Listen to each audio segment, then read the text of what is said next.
हाँ जी, 12th class. Yes बेटे, series of your question my solution.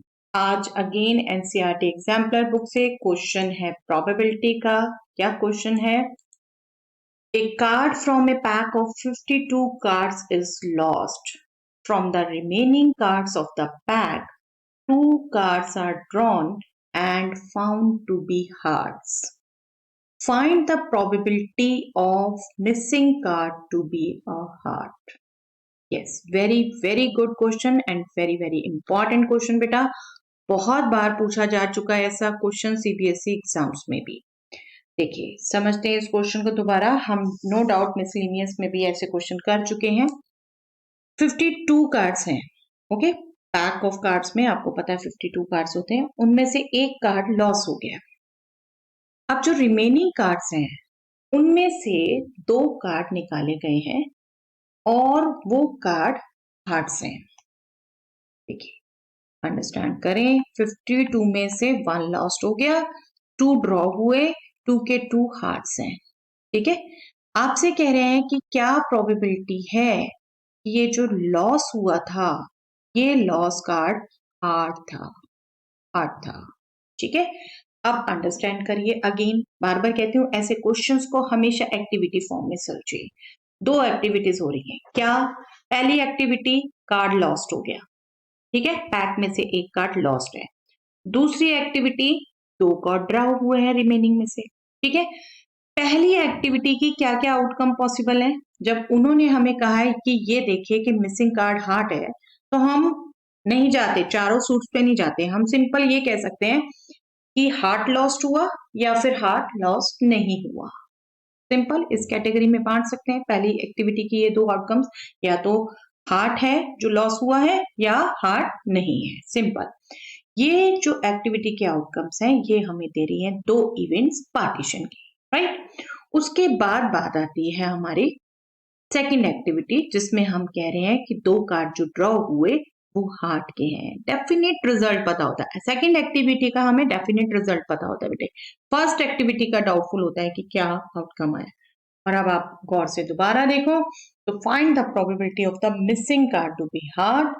That means first activity की एक इवेंट की हमें प्रोबेबिलिटी पूछी है, given the second activity, second event, तो हमें बेस थ्योरम यूज करना, बेस थ्योरम यूज करनी है। अगर आप एक्टिविटीज की टर्म में अच्छे से अंडरस्टैंड कर लेते हैं तो आई थिंक कहीं मिस हो ही नहीं सकता कि आपको समझ ना आए कि theorem of total probability use करनी है या बेस थ्योरम। ओके, चलिए, I hope you have understood. Let us just start the question. Events हम एज्यूम करें, तो इवेंट्स क्या एज्यूम करेंगे बेटा? पहली event even, lost card is of heart. ठीक है, हार्ट का है। हम चारों सूट पर नहीं जाएंगे। टू रिमेंबर, हमें सिर्फ ये देखना है हार्ट था या नहीं।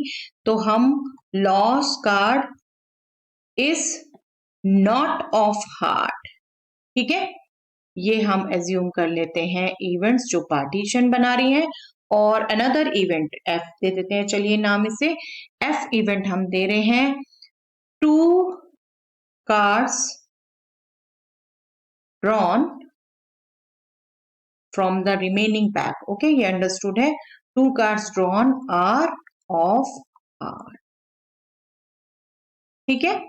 ओके, देन पार्टीशन लिख दीजिए। बिल्कुल यू शुड मेंशन, क्योंकि ये थ्योरम्स यूज करने के लिए बेटा ये partition, sorry, even E2 partition होनी चाहिए। और मैं इसलिए डिटेल में नहीं कह रही कि इतना मेंशन काफी है कि yes this is a partition. अब हमें चाहिए क्या क्या बेटा? चाहिए probability E1, probability E2, probability F given E1, probability F given E2। I think जो मेरे साथ कर रहे हैं बेटा उनको अच्छे से ये कमांड आ गई है कि हमने क्या निकालना होता है। हम इन 2 रोज में लिख लेते हैं ताकि हम अपना फॉर्मूला भी बिल्कुल एकदम माइंड से रिकॉल कर पाए। इनको मल्टीप्लाई करके ऐड ही करना है, ठीक है। ये प्रोबेबिलिटी E1, और ये भी बिल्कुल अच्छे से ध्यान रख लीजिए F given E1, F given E2। यहाँ भी बहुत गलती होती है, E2 given F, E1 given F लिख देते हैं। यस, प्रोबेबिलिटी बिल्कुल आप मीनिंग समझते हुए लिखेंगे। सिंबल्स नो डाउट, एक आपने ट्रिक अपना रखी है कि कुछ भी मिस ना हो, उसके लिए कुछ ना कुछ थोड़ा सा हम याद रखते हैं। हमने ये प्रैक्टिस में भी आ जाता है, तो ये फटाफट फ्लो में हो गया है, प्रैक्टिस के कारण फ्लो में हो गया हमारे, ठीक है। Probability loss card is of heart. Heart 52 cards में से हार्ट कितने? 13, राइट, 13। तो 13 bye 52, 13 by 52. Probability E2, probability loss card is not of heart. That means 39 by 52. 52 cards में से 13 हार्ट के हैं, तो रिमेनिंग 39 नॉन हार्ट है, ठीक है। हमें नहीं बॉदर कि वो डायमंड है क्या नहीं है, क्लब स्पेड हम कुछ नहीं देख रहे, बस नॉन हार्ट है, हम तो इससे कंसर्न करते हैं।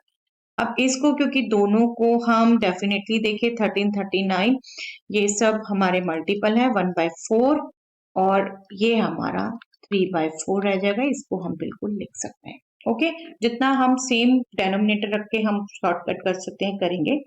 Probability F given even, F मतलब 2 कार्ड्स जो ड्रॉ हुए वो हार्ट के हुए, गिवन हार्ट ही लॉस्ट हुआ, हार्ट ही लॉस्ट हुआ। अब जब हार्ट ही लॉस्ट हुआ था बेटा, तो पहले देखिए 13 कार्ड थे हार्ट के 52 में से, अब जब 1 लॉस कार्ड हार्ट है तो हार्ट तो 12 रह गए बेटा, टोटल 51 रह गए, ठीक है।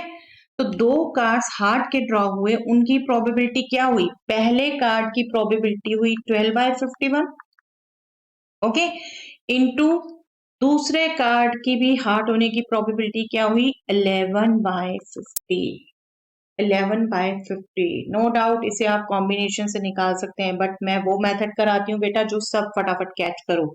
51 कार्ड्स में से 12 कार्ड हार्ट के हैं, पहले कार्ड की प्रोबेबिलिटी हार्ट होने की ये हो गई।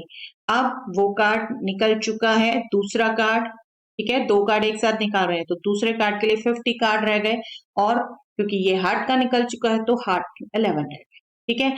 आई am not going to find it, I will keep it as such, ताकि मुझे कैलकुलेशन में दिक्कत ना हो। आई थिंक जो अभी तक मेरे साथ प्रैक्टिस करते जा रहे हैं उनको कन्वीनियंट लगता होगा कि हाँ हम ये कैलकुलेशन बिल्कुल लास्ट में करें।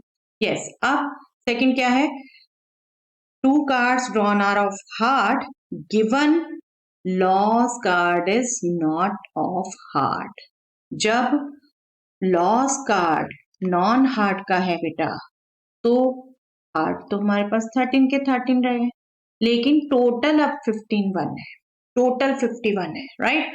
तो अब प्रोबेबिलिटी क्या होगी पहले कार्ड के हार्ट होने की? 13/51, 13/51, ठीक है। कार्ड हमारे पास 51 है क्योंकि एक तो लॉस हो चुका है, और क्योंकि वो लॉस कार्ड हार्ट का नहीं है तो हार्ट के कार्ड हमारे पास 13 है, ओके। और अब सेकंड कार्ड के भी हार्ट होने की क्या प्रोबेबिलिटी होगी? टोटल 50 है और हमारे पास हार्ट के अब 12 रह गए क्योंकि फर्स्ट ऑलरेडी हार्ट का आ गया, ओके, क्लियर? चलिए, let us just read once again. Find the probability of the missing card to be a heart. That means we are to find the probability of one of the event of the partition. Required probability is, yes, probability is of, let me just recall, to be a heart, that means E1, ठीक है, D1 E1 probability E1 E1 F, और ये हमारी Bayes theorem से calculate होगी, क्योंकि one of the event of partition की probability given another event निकालने के लिए हम बेस थ्योरम यूज करते हैं। और simple to write probability of E1, probability of F given E1, इनको हम रिवर्स ऑर्डर कर देते हैं, और सेम पैटर्न हमारा डेनोमिनेटर में probability E1 into probability F given E1 plus probability E2 into probability F given E2. Okay, formula अभी तक जितनी हम प्रैक्टिस कर चुके हैं, आई थिंक प्रैक्टिस करते करते आपको माइंड में सेट हो गया होगा बेटा। चलिए, प्रोबेबिलिटी E1 थी हमारी बेटा 1/4, प्रोबेबिलिटी एफ गिवन E1 थी हमारी, क्योंकि हार्ट लॉस हो गया था 12/51 इंटू 11/50, बट हम डेफिनेटली चेक करेंगे अपने पिछले पेज से बेटा। This is same 1/4 into 12/51 into 11/50 plus probability E2 was 3/4 into this is 13/51। जब नॉन हार्ट लॉस हुआ तो 13 हार्ट हमारे पास, और this is 12/50. We can check once from the last page. This is, just see, 1/4 into 12/51 into 11/50. ये हमारा numerator में भी आना है और डेनोमिनेटर का फर्स्ट पार्ट रहना है, और सेकंड पार्ट डेनोमिनेटर का रहना है 3/4 into 13/51 into 12/50. राइट, यही किया हमने। Okay, clear. अब आप देखिए हमारा फैक्टर्स कैंसिल करने का ना क्या रीजन है, यही कि हमारे पास अब डेनोमिनेटर दोनों सेम आ रहे हैं। न्यूमैरेटर में भी जो डेनोमिनेटर है वो वही है जो डेनोमिनेटर में एलसीएम आएगा। देख रहे हैं, सब में 4, 50, 150 इन्हीं का प्रोडक्ट आने वाला है बेटा। ये हमें कैलकुलेशन में थोड़ा थोड़ा ध्यान रखना पड़ता है बेटा, ट्रिकी होना पड़ता है, अदरवाइज पहले हम कैंसिल कर रहे हैं फिर हम एलसीएम लें फिर वही दोबारा करें, एक तरीके से एक दूसरे की रिवर्स प्रोसेस हो गई। ये आ गया बेटा 12 into 11 plus 3 into 13 into 12। Okay, just see, ये सीधा कट गया, हमारा सेम प्रोडक्ट है। और इनमें भी हम क्या करते हैं, 12 into 11 बजाय के मल्टीप्लाई करने के, देखिए डेनोमिनेटर में 12 दोनों में कॉमन है, 12 11 plus 3 into 13 is 39। Okay, 12 get cancel, 11/39 plus 11 50, 11/50 would be the answer। Okay, तो पहले हम मल्टीप्लाई करें फिर हम कैंसिल करने के लिए सोचे क्या कॉमन फैक्टर आया, तो इससे बेटर इस क्वेश्चन में आई थिंक मेरे साथ करने वाले बच्चों को प्रैक्टिस हो गई होगी बिल्कुल, कि हम लास्ट में ही ये कैलकुलेशन करें। Okay, very good question to practice बेटा, एंड वेरी इंपॉर्टेंट, बहुत बार पूछा जाता है ये क्वेश्चन, इसको बहुत गौर से देख लीजिएगा। That's all for the day.